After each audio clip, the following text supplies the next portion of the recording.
Turner, and they're going to talk about the experience of setting up a data science team. Thank you.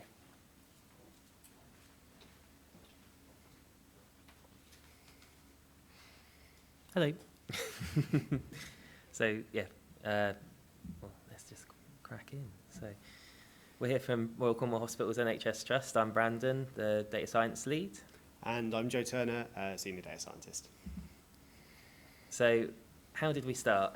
Our team formed as part of National HIP2 funding to build a new women's and children's hospital at our trust, with the expectation that we'd be preparing information and reporting required for capital business cases using a combination of our own data as well as benchmarking. And then alongside this, we'd be maintaining mostly Excel-based models used as part of the annual planning process. There was also a desire to use data science methodologies to improve on what we had already done before and create things that weren't previously possible in our team using open source approaches. We created a yearly roadmap which contained many initial objectives around training, model creation, networking, coming here today, and standards. We recognise that working with open source and machine learning approaches carries an element of risk, so we've worked with our information governance and information security teams to ensure that we're following best practices, and all parties are comfortable with that. This then led on to drafting of a data science policy for our team, and which we're looking to develop further now so that it applies for the whole trust. So Radar, there's a couple little snippets on the right-hand side there, is how our users in our trust access our information. It's a custom-built, award-winning SharePoint site with modular access to data, and it's well known across our organisation.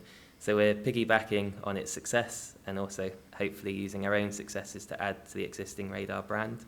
We're currently working on getting our own module page up and running where all of our solutions can be viewed in one place, so people aren't having to go onto different places to get their models. So data science, however, was not as well known, so we started touting ourselves across the organisation, across lots of different groups to explain what data science actually is, and give some examples of the projects that we've done initially. And by sharing those initial outputs from those models we've created, we're hoping can instigate new ideas and projects within the organisation and within, hopefully, wider as well.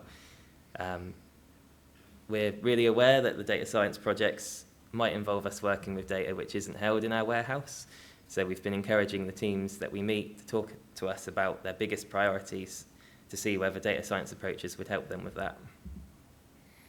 So yeah, like Brandon said, a lot of what we've done in the first year has been dropping into lots of meetings, letting them know about the new team and really educating people as much as possible about what data science can offer them.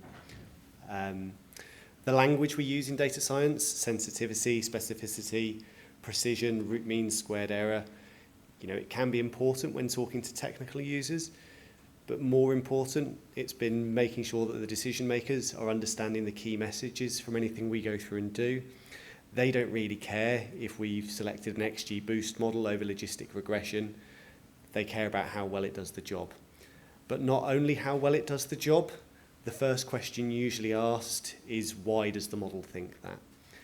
So with that in mind, we've been trying to make sure that we've been using explainable AI approaches to help build confidence in the model so the users can see why the model is making decisions. To further build trust, we've also built a dashboard so that users have transparency about how well models are producing, not just at that train test split side at the very, very start, but actually as they've moved into production, that those models aren't deteriorating over time. It's also a really useful tool for us because then we can go through and track and keep an eye on those models basically and look to see which ones might need a little bit more care and attention. Our early successes, though, are largely to do with the people we've worked with. So we're very lucky to have had an associate director who's interested in this field and an outpatient transformation team, so that's Claire and Helen, who you can see on the screen, who we've worked with really closely for some of our first models. So we worked with the outpatient transformation team to build a risk predictor for patients who might DNA their appointment, and then have worked with the team to set up a an intervention essentially, and also and a monitoring framework to see whether or not it's something that's beneficial. You can't do data science in a cupboard, so business knowledge has been really fundamental in creating tools that have good levels of accuracy. But the key thing from the relationships like this is these are the people who will go through and champion your team around the trust. These are the people who will go through and spread the fact that you've got a data science team, and that building the brand, like we talked about before, is a really, really important thing. And so the key messaging around this one is, once you find these trailblazers or early adopters who are keen and want to work with you, and importantly as well, have a good problem that you think you can help with, you're really onto a winner. But for us, it hasn't really just been networking internally that's been really important. External collaboration has been tremendously useful for us as a data science team. We've taken MSc students across a wide range of projects: discrete event simulation, time series forecasting, machine learning, natural language processing, and that's really developed our code base. Master students have been really a valuable resource, as they have had their own amount of time that isn't really feasible on a day-to-day basis, but because they've gone through and developed stuff in detail, we've been able to just lift and shift that code for different problems. We've done the same with code created by other teams. We've liberally taken BNS SG's nowcasting script that they produced in R. We've translated it to Python, just where we're more comfortable, and then we've built on it, and then we've shared the stuff that we've done in Python with other trusts as well. We're continually looking to build on these networks, which is partly why we're here today, to both adopt best practice from elsewhere and to contribute to the NHS further to ultimately improve patient care. And this slide is about sort of the infrastructure, and it's just to show that it hasn't been a completely easy journey. We're definitely not experts in which solution is the best for you. In year one for us, it was mostly just about getting started rather than getting it right first time. If that's running .py files in Spider, which is built off CSVs that you've pulled out just from a query in SQL, completely fine. Most of our models started that way. The challenge has come for us around the automation side of things. We started with machine learning services in SQL Server. It's now been deprecated. We had a really unenjoyable 2 weeks in October when a Windows security patch stopped all of our models working. Not quite the same scale as what we had last week.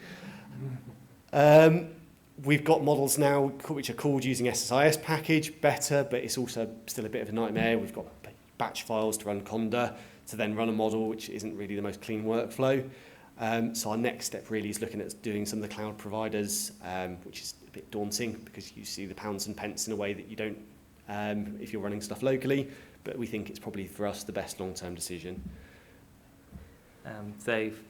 To kind of finish up, next steps for our team, we're looking to start sharing our models a bit more through GitHub, through adopting RAP, reproducible analytical pipelines, continuing to network and link in with others. We're always looking to adopt best practice from others, so if there's anything that we can pinch, let us know. And move into a more agile approach to development to deliver an earlier minimum viable product for our stakeholders. And as Joe mentioned, we're looking to use the cloud more in the future. So we've been really fortunate that through building our trust and demonstrating the value of data science in our products we've developed, and also building our brand, this has now led to us being able to expand our team, which we're hoping to gain a couple more data scientists in the not too distant future. Thank you. Any questions?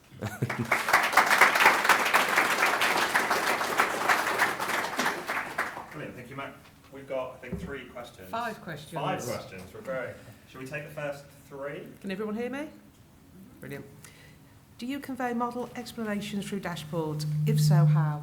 Should we take 3 and then try and answer them? I'm conscious Okay. we've only got 5 minutes. Sure. So with model explanation, we typically done that through a dashboard approach route.